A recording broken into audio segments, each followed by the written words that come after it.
palabas ng barangay San Juan. Yan, lugar na yan. Papasok ito eh. Tapos ito yung spot. May mga motor pumunta ng Caribe. Pumunta sila ng Caribbean. Pero nag-overnight sila kanina dyan. Tapos ayan yung spot oh. Dyan sila nag-overnight. Nag-tent sila dyan. Tapos iniwanan nila yung motor nilang yan. Tapos dumating ako dito. Yan. O, ito yung may spot oh. Ayun sila oh, yung tumutugtog na yun, Caribbean na yun. Oh, diba? Pwedeng talian ng hamok. Ang ganda ng spot. Tapos ilog na. Parang Caribbean din. Siguro lagpas tuhod ang tubig. Lagpas sa tuhod ang tubig yan. Yan. Oh. Ayan. Oh.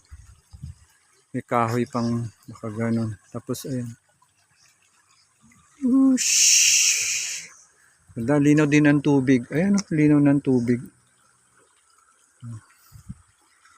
Siguro ito hanggang ano to, hanggang puwet. Yan, ang lugar na to, spot na to. Hanggang puwet. Yan. O, diba? Tapos ayan yung ano. O, diba? Doon yung palabas.